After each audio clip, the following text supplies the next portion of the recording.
Deus mostrou a palavra aqui no Evangelho de Lucas, capítulo 24, a partir do versículo 13.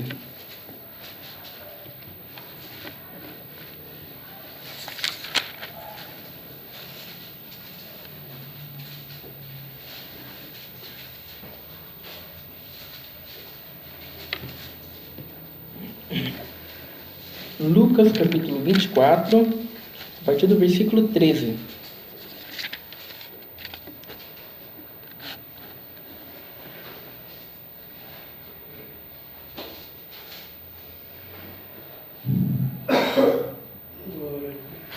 Glória.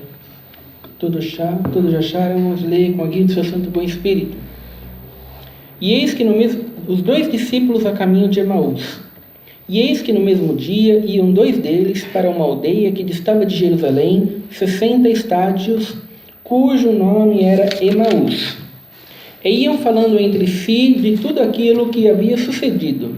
E aconteceu que, indo eles, falando entre si e fazendo perguntas um ao outro, o mesmo Jesus se aproximou e ia com eles. Mas os olhos deles estavam como que fechados, para que o não conhecessem. E ele lhes disse: que palavras são essas que, caminhando, trocais entre vós, e por que estáis tristes? E respondendo um, cujo nome era Cleopas, disse-lhe: és tu só peregrino em Jerusalém, e não sabes as coisas que nela têm sucedido nestes dias? E ele lhes perguntou: quais? E eles lhe disseram: as que dizem respeito a Jesus, o Nazareno, que foi um profeta poderoso em obras e palavra diante de Deus e de todo o povo. E como os principais dos sacerdotes e os nossos príncipes o entregaram à condenação de morte e o crucificaram. E nós esperávamos que fosse ele o que remisse Israel. Mas agora, com tudo isso, é já hoje o terceiro dia desde que essas coisas aconteceram. É verdade que também algumas mulheres dentre nós nos maravilharam, as quais de madrugada foram ao sepulcro, e não achando o seu corpo, voltaram dizendo que também tinham visto uma visão de anjos, que dizem que ele vive. E alguns dos que estavam conosco foram ao sepulcro e acharam ser assim como as mulheres haviam dito, porém não o viram. E ele lhes disse: honestos e tardos de coração, para crer tudo o que os profetas disseram. Porventura não convinha que o Cristo padecesse essas coisas e entrasse na sua glória? E começando por Moisés e por todos os profetas, explicava-lhes o que dele se achava em todas as Escrituras. E chegaram à aldeia para onde iam, e ele fez como quem ia para mais longe. E eles o constrangeram, dizendo: fica conosco, porque já é tarde, e já declinou o dia. E entrou para ficar com eles. E aconteceu que, estando com eles à mesa, tomando o pão, e abençoou, e partiu-o, e lhe deu. Abriram-se-lhes então os olhos, e o conheceram, e ele desapareceu-lhes. E disseram um para o outro: porventura não ardia em nós o nosso coração? Porventura não ardia em nós o nosso coração quando pelo caminho nos falava e quando nos abria as Escrituras? E na mesma hora, levantando-se, voltaram para Jerusalém e acharam congregado os 11 e os que estavam com eles, os quais diziam: ressuscitou verdadeiramente o Senhor e já apareceu a Simão. E eles lhes contaram o que lhes acontecera no caminho e como deles foi conhecido no partir do pão. Somente até aqui. Amém. Glória a Deus, Santo Senhor. Glória a Deus. Irmãos, nessa passagem aqui, fazia 3 dias que Jesus Cristo havia morrido na cruz e havia 2 discípulos que estavam saindo de Jerusalém e estavam indo para uma aldeia chamada Emaús. né? E eles estavam falando um com o outro de tudo aquilo que havia acontecido. Um discípulo falando com outro discípulo, né? Conversando. E o próprio Jesus Cristo apareceu perante eles, mas eles não o conheceram. Né, irmãos? O próprio Jesus Cristo estava ali perguntando para eles, sabe, que palavras são essas que vocês estão conversando? Sabe, sobre o que vocês estão discutindo, né? E eles não conheceram Jesus Cristo. A coisa mais triste que tem no ser humano é essa condição do ser humano em estar cego. Todos nós, num determinado momento da nossa vida, nos encontramos dessa maneira, cegos. Né, irmãos? E a cegueira não é que eles não queriam enxergar. Né, irmãos? A Bíblia fala sobre uma cegueira que é uma incapacidade de enxergar. Todos nós, na nossa vida, em um determinado momento da nossa vida, nos tornamos incapazes de enxergar. O apóstolo Paulo até fala sobre morte espiritual, porque nós estávamos mortos em nossos pecados e nos nossos delitos. Né, irmãos? Por quê? Por que essas palavras fortes de cegueira espiritual, de morte espiritual? Porque mostra uma condição onde nós não podemos fazer nada por nós mesmos. E a coisa mais triste é que aqueles que estão cegos, eles não sabem que estão cegos. Eles acham que estão enxergando. Né, irmãos? Aqueles que estão mortos em seus pecados, em seus delitos, eles não sabem que estão mortos. Eles acham que estão vivos. Esse é o grande problema. Né, irmãos? E estar cego representa estar em um nível inferior da vida. Porque nós não conseguimos enxergar a glória de Deus, não conseguimos enxergar o propósito pelo qual Deus nos criou, que é viver uma vida que glorifica a Deus, viver uma vida que honra a Deus. Sabe, irmãos, que esse é o propósito pelo qual nós fomos criados. Sabe, irmãos, é um propósito superior, e quem está cego não consegue enxergar isso. Quem está cego é incapaz de enxergar isso. Ele acha que o propósito da vida dele é comprar um carro, é comprar uma casa, é ter uma vida boa, sabe? Esse é o propósito da vida dele. Sabe, ele não consegue enxergar algo superior. Ele não consegue enxergar algo muito mais grandioso. Ele não consegue enxergar um propósito eterno, porque ele está cego, incapaz. Né, irmãos? E o que causou essa cegueira? Quando Adão e Eva comeu o fruto que não deveria comer e o pecado entrou no mundo, sabe, o ser humano se tornou cego, né? Incapaz de ir até Deus, incapaz de buscar a Deus. Quando Deus vai lá no jardim do Éden e fala: Adão, Adão, cadê você, Adão? Adão estava escondido. E essa é a cegueira espiritual, sabe? O ser humano, o cego, se esconde de Deus, ele foge de Deus. Ele não quer saber de Deus. Né, irmão? Cegueira espiritual. E o apóstolo Paulo também vai dizer que o Deus desse século, né, Deus com letra minúscula, porque não é um Deus verdadeiro, o Deus desse século cegou o entendimento dos incrédulos, para que não lhes resplandeça a glória de Cristo. Né, irmãos? Além da gente já ter uma cegueira natural de não buscar Deus e não querer Deus, o diabo ainda vem e ainda cega mais ainda. Né, irmãos? Mostrando propósitos fúteis para a nossa vida. Né? O diabo vem e nos induz a viver nossa vida para as coisas desse mundo, para as coisas dessa vida, nos tirando mais ainda do caminho da verdade, mais ainda, nos incapacitando ainda muito mais, sabe, de enxergarmos um plano glorioso. E quando nós nos encontramos nessa condição de cegueira espiritual, sabe, o que acontece é que a gente faz tudo aquilo que Jesus Cristo não mandou. Jesus Cristo falou para os discípulos a caminho de Emaús. Jesus falou para eles: vocês fiquem em Jerusalém, não saiam de Jerusalém, não façam nada, fiquem em Jerusalém até que do alto eu vos envie poder. Né? Fiquem aí, Mas os discípulos cegos, o que eles estão fazendo? Saindo de Jerusalém. Saindo de Jerusalém, estão indo para Emaús.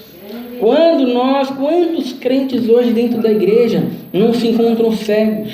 Sabe, irmãos, e a palavra de Deus os exorta a viver uma vida honesta, a viver uma vida íntegra, a viver uma vida que glorifique a Deus, mas eles acham que não.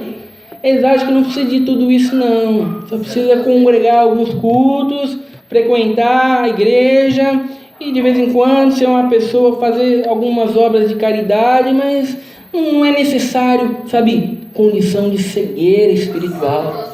E por mais que você muitas vezes tente exortá-lo, por mais que muitas vezes você tente mostrar para ele, sabe, ele é incapaz de enxergar.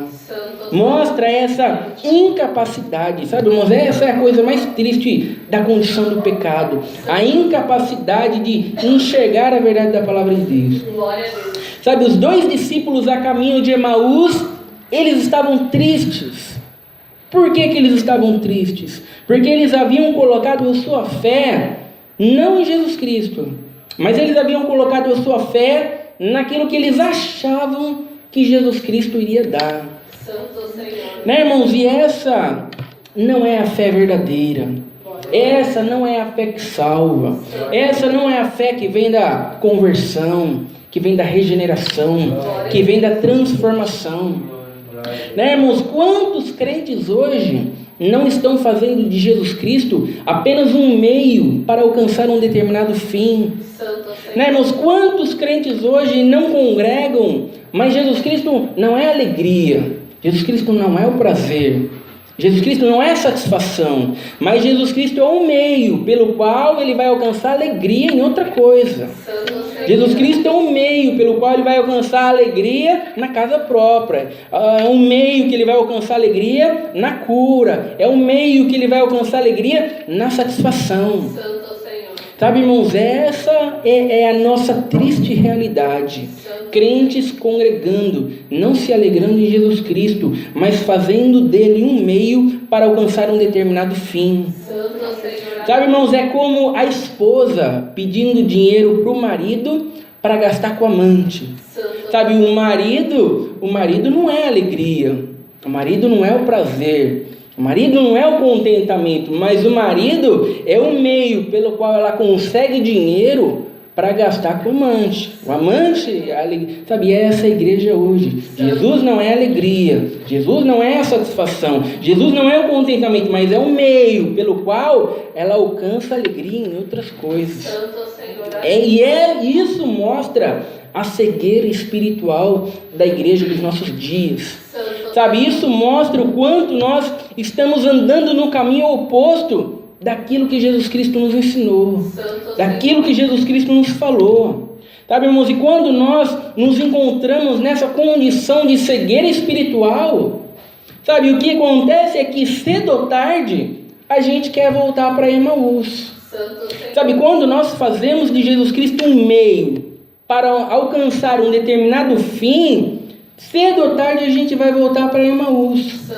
Ah, quer saber de uma coisa? Eu vou voltar para a minha vida de antes. Eu estou congregando, estou buscando a Deus, estou servindo a Deus. Agora eu pensei que as coisas iam dar certo, eu pensei que a vida ia melhorar, eu pensei que eu ia ser curado, eu pensei que a obra ia acontecer, mas não aconteceu, não foi como eu pensei, e parece que tudo está dando errado. Quer saber de uma coisa? Eu vou voltar para a minha vida de antes. Eu estou triste, estou desanimado, eu vou servir a Deus em casa, não quero me congregar não. Parece que a gente faz coisa certa, porque eu achava que tudo ia acontecer. Sabe, irmãos, esses eram os discípulos a caminho de Emaús. Sabe, eu imaginava que Jesus Cristo ia trazer a vida boa, eu imaginava que Jesus Cristo ia trazer satisfação, eu imaginava que a gente agora ia ser um povo alegre e feliz, que não ia mais passar dificuldade nenhuma, mas não sei, parece que as coisas não aconteceram desse jeito. Mataram Jesus Cristo lá na cruz lá, e a gente continua na dificuldade, a gente continua na prova. Vamos voltar para Emaús, vamos voltar para a nossa vida de antes. Quando nós nos encontramos nessa condição de cegueira espiritual, o que a gente faz é voltar para trás.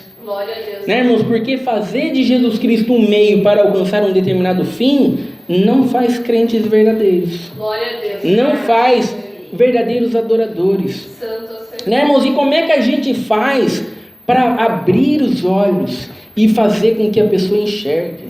Né, irmãos? Como é que a gente faz alguém que está indo no caminho oposto, cego, e de repente, como é que a gente desperta ele para que ele possa enxergar? Né, irmãos? Aí que está o grande problema, a gente não faz. É somente um milagre de Deus. Glória a Deus. Sabe, irmãos, essa é a obra da conversão. Sabe, irmãos, esse é o milagre de Deus. Essa é a regeneração. Glória a Deus. Sabe, por isso que a gente não ganha almas para Jesus. Né? Quantas almas você ganhou para Jesus? Nenhuma. Você não ganha almas para Jesus. Você apenas anuncia a verdade da palavra de Deus. Sabe, é Deus que faz o milagre.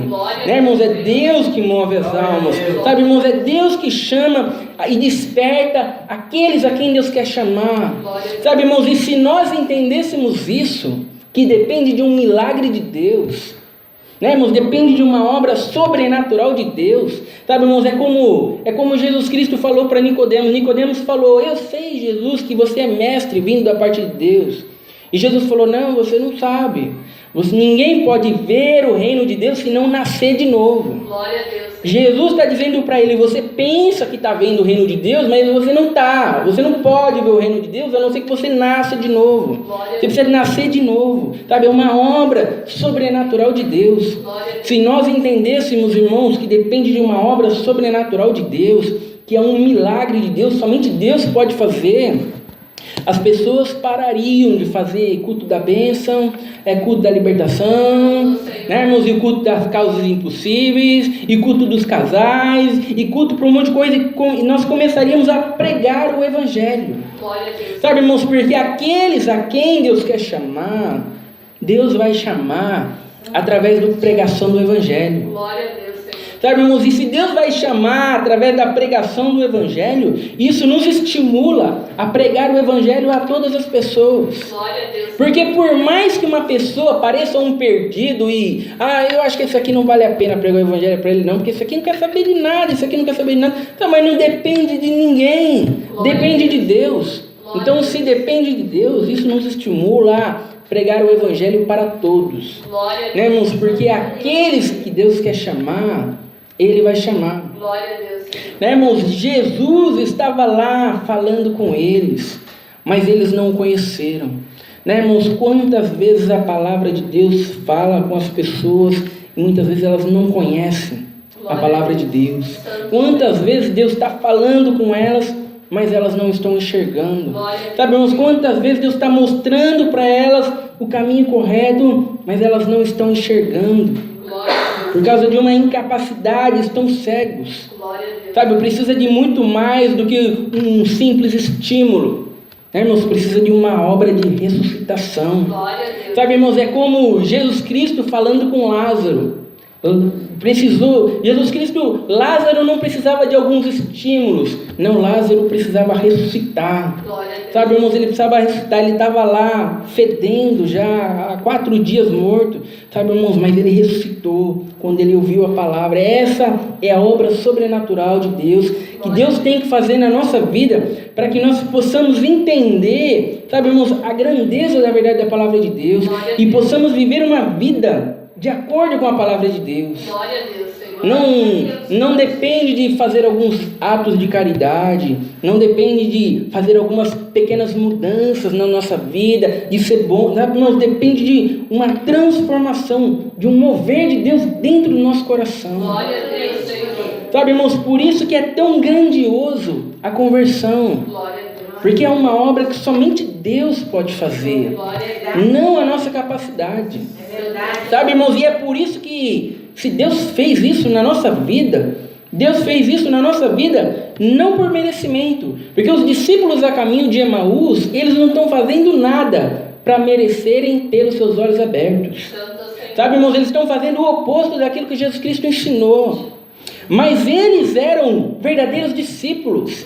E porque eles eram discípulos escolhidos, eleitos, desde a fundação do mundo, Jesus Cristo vai lá para despertar eles. Glória a Deus, Senhor. Sabe, irmãos, nós não fizemos nada para merecer, mas porque nós somos discípulos, porque nós somos eleitos antes da fundação do mundo, pela sua misericórdia, sabe, Ele vem e Ele nos desperta.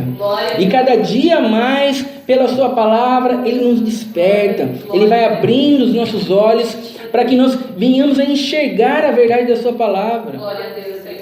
Né, irmãos? E quando Jesus Cristo começa a explicar para eles a respeito da palavra de Deus, né, que eles estavam conversando um com o outro, dizendo: eu achava que era esse Jesus aí que ia trazer bem-estar, prosperidade, satisfação. Eu não imaginava que ele ia morrer assim, não. E Jesus Cristo começa a mostrar para eles todos os profetas, desde Moisés, tá vendo, está escrito aqui, que Jesus Cristo ia morrer, que Jesus Cristo ia padecer, e Ele ia morrer para perdoar os nossos pecados, porque nós não podemos nos salvar através de nós mesmos. Está vendo, está escrito aqui em Moisés, está escrito aqui em Isaías, está vendo, está escrito aqui.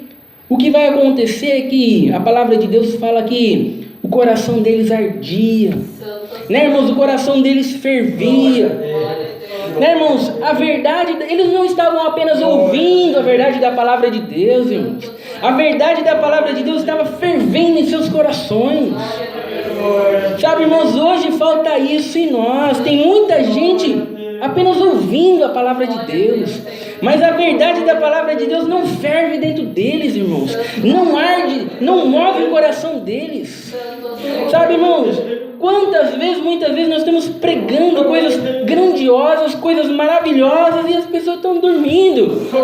Sabe, irmãos, as pessoas estão dispersas. Sabe, as pessoas estão desinteressadas. Sabe, irmãos, a verdade tem que ferver em nosso coração. Tem que nos mover cada dia mais e mais. E é isso que nós estamos vendo aqui, irmãos. Quando Deus abre os nossos olhos, quando Deus move o nosso coração, quando Deus nos transforma, nós não apenas ouvimos a verdade da palavra de Deus, sabe, irmãos, mas ela ferve dentro do nosso coração, sabe, irmãos, ela move o nosso coração cada dia mais e mais. E quando a palavra de Deus não ferve no teu coração, não move o teu coração, sabe, irmãos, é porque você está cego. Sabe, irmãos, é porque você ainda está morto em seus pecados, em seus delitos. É porque ainda não aconteceu uma obra sobrenatural de Deus. Né, irmãos? E os discípulos agora, eles estavam se satisfazendo na verdade da palavra de Deus. Jesus estava mostrando para eles a verdade da palavra de Deus, e eles não estavam dizendo para Jesus: mas é verdade, está escrito aqui que ia morrer, é mesmo, está escrito tudo isso, sabe, mas eu esperava mais, eu esperava o bem-estar, a satisfação. Está escrito aqui realmente que Jesus Cristo ia morrer, padecer, está escrito, mas eu tinha mais expectativas.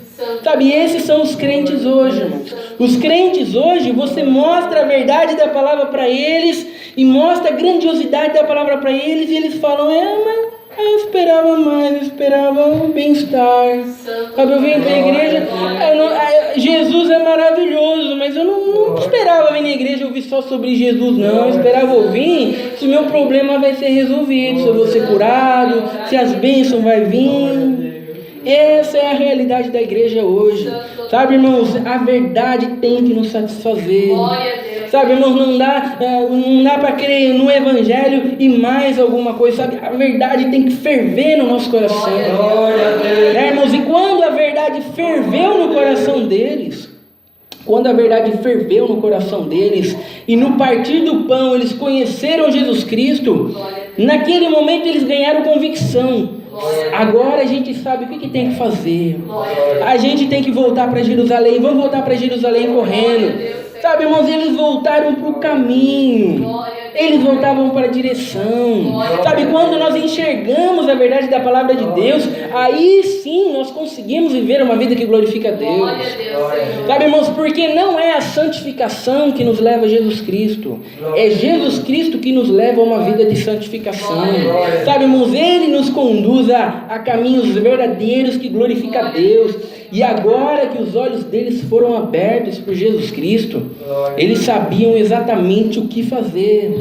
Sabe, irmãos, e foi o que eles fizeram. Sabe, e o discípulo Lucas, ele vai escrever aqui, ó, e no partir do pão, eles o conheceram. Sabe, irmãos, por que ele usa essa palavra que lembra a ceia, sabe, no partir do pão? Por que ele usa essa palavra? Porque Lucas quer nos fazer lembrar. Lucas está dizendo para nós, ó, lembre-se daquilo que Jesus Cristo fez por vocês.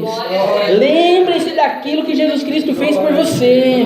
Sabe, irmãos, por que nós sempre temos que tomar a ceia? Porque nós sempre temos que nos lembrar. Porque nós sempre nos esquecemos. Nós sempre começamos a achar que foi a nossa capacidade. Sabe, que somos nós que fizemos alguma coisa. Que somos nós que demos o primeiro passo. Que somos nós. Não, irmãos. Lucas está dizendo, não, lembre-se. Lembre-se daquilo que Jesus Cristo fez por vocês. Sabe, no partir do pão, sabe, quando você toma a ceia, você parte o pão, você toma o vinho, sabe, lembre-se que os teus olhos foram abertos por causa disso. Glória a Deus, Senhor. Sabe, irmãos, e é isso que nós vamos fazer hoje nessa ceia. Vamos lembrar da infinita bondade e misericórdia que Jesus Cristo teve por nós. Vamos nos lembrar que não foi a nossa capacidade, que não foi a condição, que não foi o nosso mérito. E se hoje a verdade ferve no nosso coração e ela nos satisfaz, é simplesmente pela sua bondade e infinita misericórdia. Glória a Deus. Essa é a palavra, Deus seja louvado. Amém. Glória a Deus. Irmãos, agora eu vou chamar o irmão Christian